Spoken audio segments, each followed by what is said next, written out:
Joe Biden has made claims that COVID-19 is now the #1 cop killer in the United States.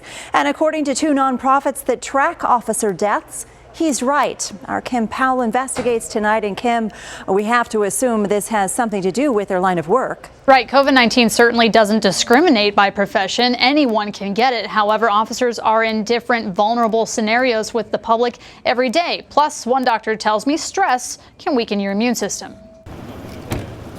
135 officers have died from COVID-19 this year, more than gunfire, car accidents, and other causes combined.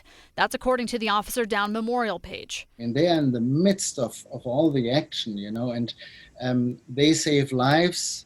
And oftentimes they not even have time to think about their own safety and security in those situations. Dr. Ernst von Schwarz, who has been very active in the treatment of COVID patients, says law enforcement officers are at as high a risk as healthcare providers. So keep in mind, police officers and law enforcement officers sometimes have to have physical contact.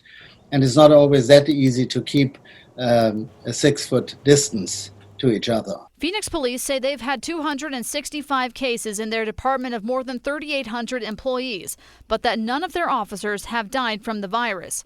Scottsdale police reported 80 of their almost 700 employees asked for sick leave because of COVID-19. Tempe police say they've had 28 positive cases. And the Maricopa County Sheriff's Office says they've had 352 positive cases out of more than 3,400 employees, but could not tell us if anyone died from the virus. According to the National Law Enforcement Memorial Fund, at least 2 law enforcement officers in Arizona have died of COVID-19.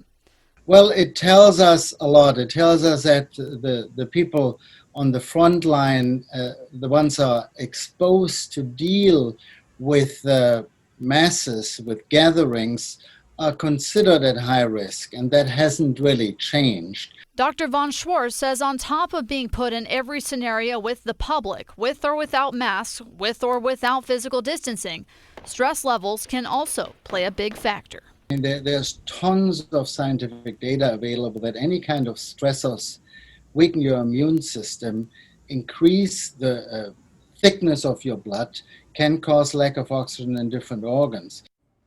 Dr. von Schwarz says that just because officers are typically young and healthy doesn't mean the virus won't be dangerous or even deadly if they become infected. Heather?